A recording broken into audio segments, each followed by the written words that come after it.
طيب دي مش حاجة مترتّب لها نهائي، ومش عودة للرجوع خالص، ولكن هي فكرة جات في بالي أو موجودة في بالي بقى لها كتير، بس ما لقيتش وقت أحسن من كده إن أنا أتكلّم فيها، وما لقيتش وقت أحسن من كده إن الناس تفهم الفكرة دي وتستوعبها. يعني هندّي مثال بسيط في بداية الموضوع عن الفكرة، ومع الوقت هيبان الفكرة دي رايحة لفين.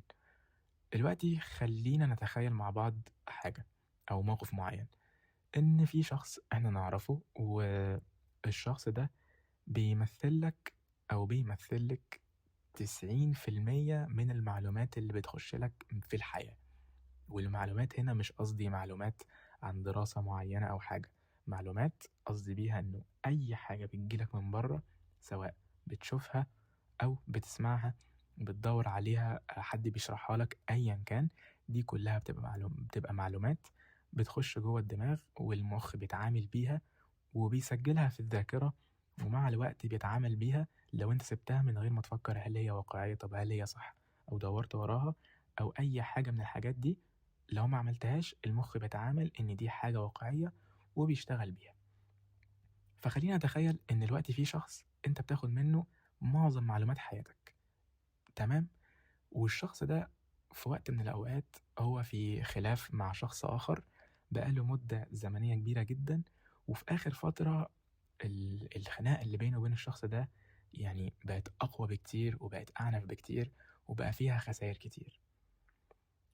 وكل المعلومات اللي هو كان بيدّيها لك في الفترة دي، فجأة اكتشفت إنها مش حقيقية، وإن المعلومات دي كلّها كانت غلط، وإنه كان أي معلومة بتيجي من الشخص الآخر اللي هو بيتخانق معاه ده كان هو بيكذّبها وبيطلّع حاجات تكذّبها، ومصادر فعلًا تبان واقعية إن اللي هو إن الشخص التاني بيقوله ده أكاذيب ومش حاجة حقيقية، وفي نفس الوقت الشخص اللي أنت واثق فيه ده وبتاخد منّه تلات أرباع معلومات حياتك، كان بينزّل لك حاجات كتيرة أوي متفبركة علشان تصدّق اللي هو بيقوله، وأنت دلوقتي في الموقف ده أدركت فجأة بعد كل السنين دي، بعد كل السنين اللي خدت منها أو بعد السنين اللي خدت فيها المعلومات من الشخص ده، معلومات حياتك كلّها أو تلات أرباعها يعني، فجأة أدركت إن لأ، أنا بقى لي سنتين باخد منّه معلومات مغلوطة، طب أُمّال اللي أنا باخد منّه بقى لي مليون سَنة ده، المعلومات فيه عاملة إزاي؟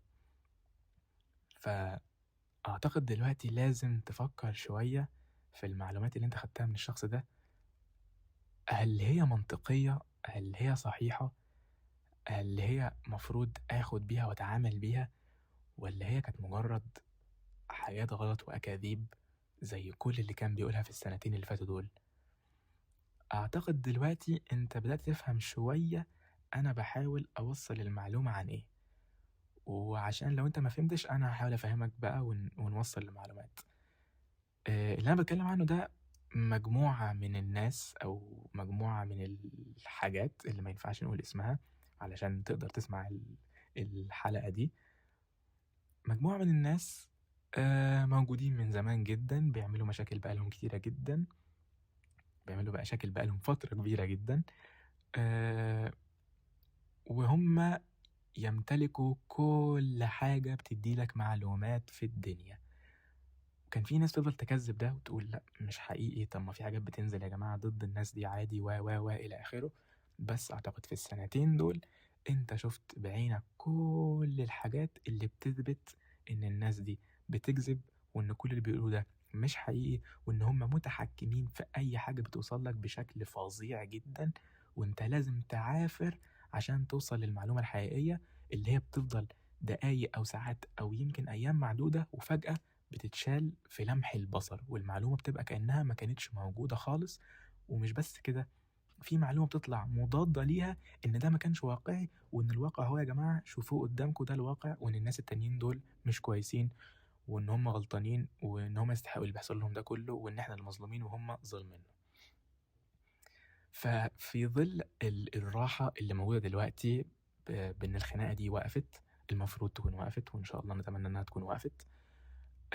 في ظل الوقفة دي زي ما الناس دي المظلومة اللي يفرقوا لنا بيستريحوا فيها من اللي حصل ويمكن بيستعدوا للي هيحصل، لازم إحنا كمان نفكّر بقى في اللي عدّى علشان نقدر نتعامل مع اللي جاي أو على الأقل لو اللي جاي ده مش هيكون زي اللي فات نكون اتعلمنا حاجة من اللي فات. طيب ايه الدلائل على الكلام ده؟ هقول لك.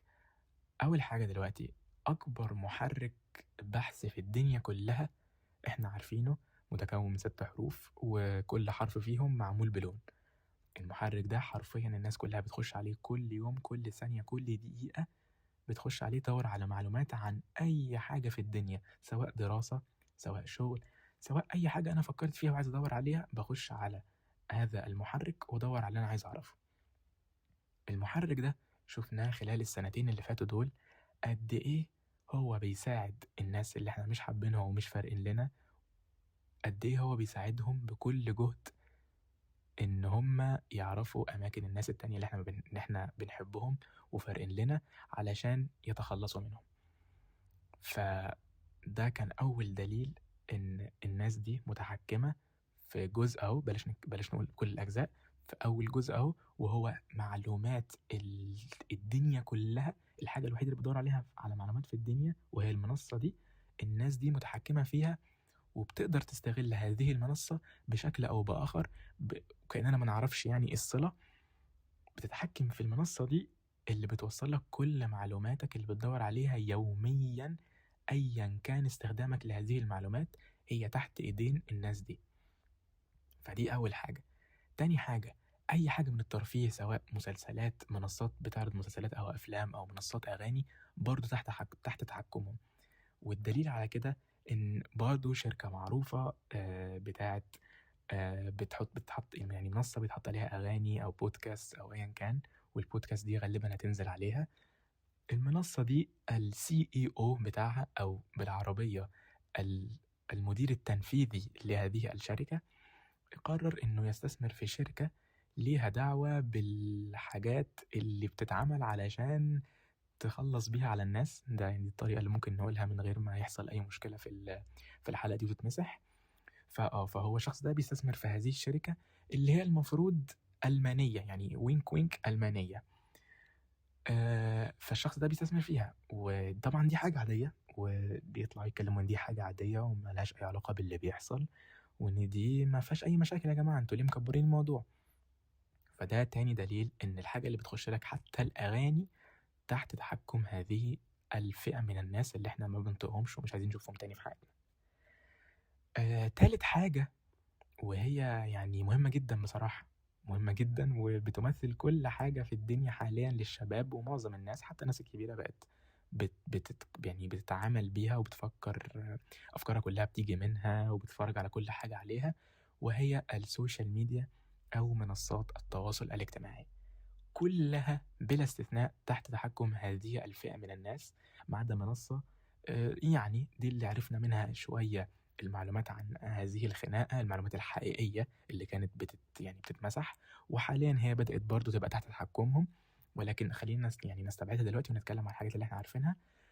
أول منصة، أكبر منصة ليها دعوة بالسوشيال ميديا والكلام ده كله، تقريبا أول واحدة اتعملت فيهم، معروفة بسادس حرف من الأبجدية الإنجليزية باللون الأبيض وحواليها مربع لونه أزرق. هذه المنصة شفناها في السنتين اللي فاتوا ولحد النهاردة، حتى بعد وقف الموضوع ده وقبل كده، بس ما كانش بنفس الشدة يعني. لو اتكلمت فيها بأي شكل من الأشكال عن الناس اللي هم فارقين لك وفارقين لنا كلنا دول، لو اتكلمت عنهم بأي شكل من الأشكال، اللي انت كاتبه ده هيتحذف. ولو الناس دي بتنزل حاجات بتوثق اللي بيحصل لهم، برضو الحاجات دي هتتحذف. ويمكن نقول خلاص ماشي، المنصة دي مش عايزة حاجات يعني تبقى عنيفة أوي تطلع للناس بهذا الشكل، فخلاص مش هتبين الحاجات دي. ولكن على الجانب الآخر، الناس التانية اللي احنا مش حابينهم ومش طايقينهم وبيوصلوا لنا كل معلومات حياتنا، كل حاجاتهم بتنزل. ومش كده وبس، أي حد بيدافع عنهم أو بيتكلم عنهم إن هم كويسين وليهم الحق، بتفضل المحتوى بتاعهم موجود وما بيتحذفش، ولا أي حاجة منهم بتتحذف، والأكاذيب كلها بتنزل قدام الناس وأنت المفروض تصدق. فدي منصة من أكبر منصات التواصل الاجتماعي اللي الناس بتقعد عليها النهاردة بالساعات. تاني منصة المفروض بتنزل عليها صورك بينك وبين صحابك أيا كان، كلنا عارفينها برضو. وأعتقد كلنا في الفترة الأخيرة لما كنا بنحاول نعرّف الناس اللي بيحصل ونعمل share للي بيحصل، كان الحاجات يا بتتمسح يا الstory بتاعتك مثلًا كلّها بتتشال خالص. في ناس أعرفهم الaccount بتاعهم اتوقف لفترات معيّنة، كتير أوي أعرفهم كده، علشان بس حاولوا يعرّفوا الناس عن الحاجات دي. وبرضه نفس الحاجة، الحاجات المضادة، يعني الفئة التانية لمّا بتنزّل أي حاجة، الحاجات دي بتفضل موجودة، بل بتزيد وتنتشر وعادي جدًا ما فيش أي مشاكل. فإحنا دلوقتي كده يعني لو أنت لسه مش مقتنع فما أعتقدش أنا هاقدر أقنعك، خلاص أنت ملبّس حاجة في دماغك وصعب أنا أغيّرها. لو اقتنعت المفروض تعمل إيه؟ أعتقد المفروض تبدأ تفكّر شوية في كل حاجة بقى في حياتك بتتعرّض لها. يعني أنت شُفت إن في السنتين دول الناس دي مسيطرة بهذا الشكل على كل الحاجات دي بشكل مش طبيعي.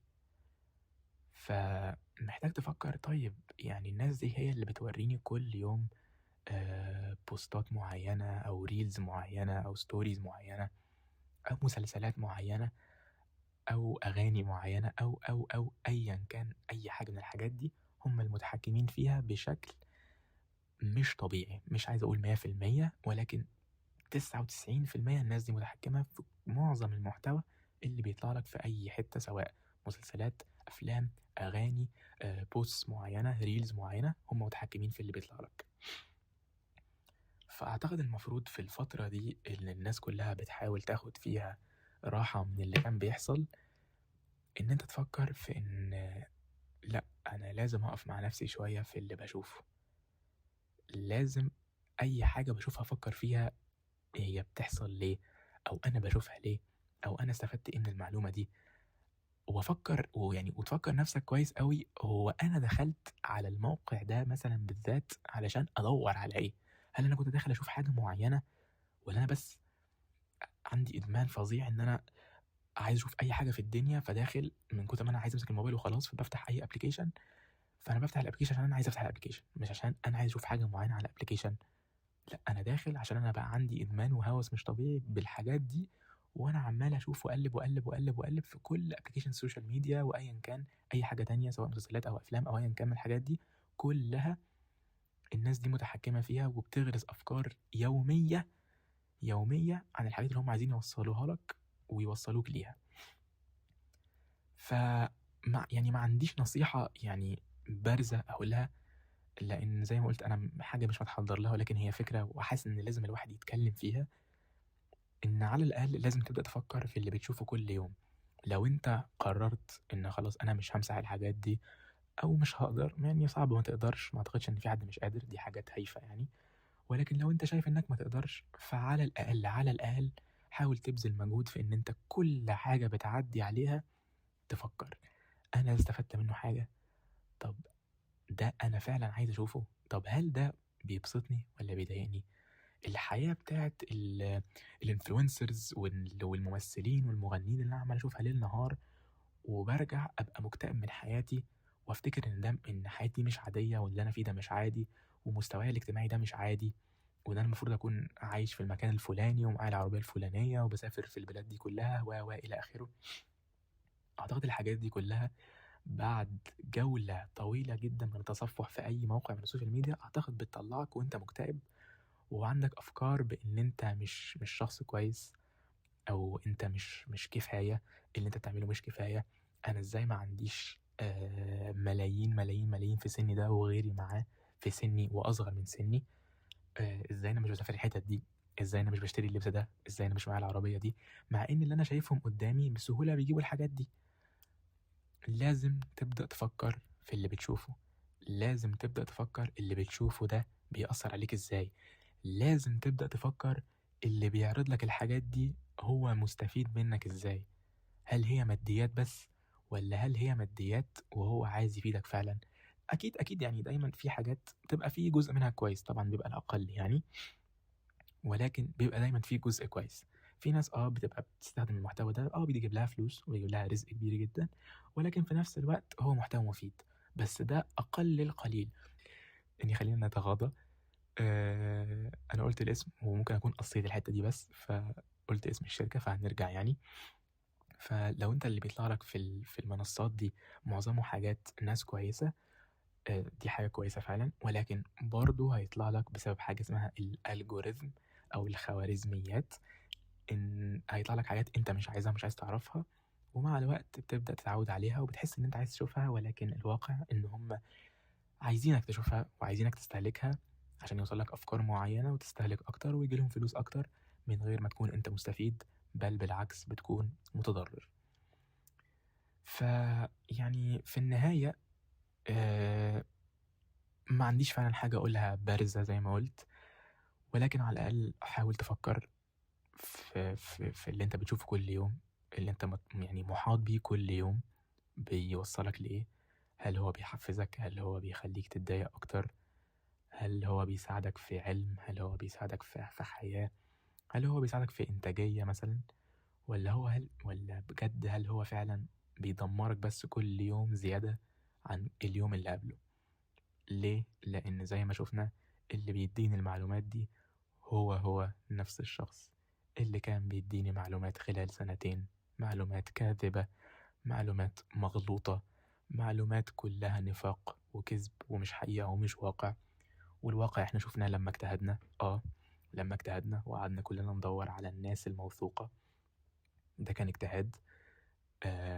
قعدت تدوّر مين الناس الكويسة، إيه المكان أو إيه المنصة اللي أنا ممكن أشوف عليها ناس كويسة، بتدّيني الحقيقة فعلًا، فأنت اجتهدت، فعشان كده وصلت لحاجة حقيقية فعلًا، والدليل على كده إن الموضوع لمّا وقف ناس كتيرة أوي حسّت بانتصار مع إنها ما عملتش أي حاجة تجاه الموضوع، ف فده دليل إن أنت فعلًا اجتهدت علشان توصل للحقيقة، ولمّا بتجتهد بتتبسط من حاجات معيّنة، الواقع نفسه مرير واللي حصل واقع مرير، ولكن لمّا الموضوع ده وقف حسّينا شوية بانتصار أو مش انتصار، حسّينا شوية بشعور كويس.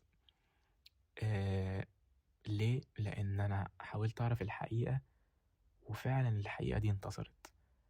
فخُد ده مثال وخُد برضه مثال الشخص اللي أنت عمّال تاخد منّه معلوماتك طول حياتك ده، فجأة لقيته بيكذب، فجأة لقيته بيغلط، فجأة لقيت كل كلامه مش حقيقي. كنت بس محتاج تبُص على الشخص التاني اللي هو عمّال يكذّبه ليل نهار ده، هل هو فعلًا كذّاب والّا هو كان عنده حق؟ فيا ريت تطلع النهارده بعد ما تسمع ده، تشوف الشخص التاني.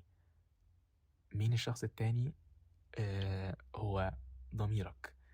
ضميرك، حاول تفكّر في ضميرك، حاول تفكّر في مبادئك، حاول تفكّر بالمُخ اللي أنت مخلوق بيه. يعني الواحد دايمًا عنده يعني فطرة، فكّر بالفطرة، هل فطرتك شايفة إن ده صح والّا ده غلط؟ مش لازم هنعرف كل حاجة، فلمّا فطرتك هتعطل منّك شوية دَوّر واتعب عشان تعرف ده واقع والّا مواقع.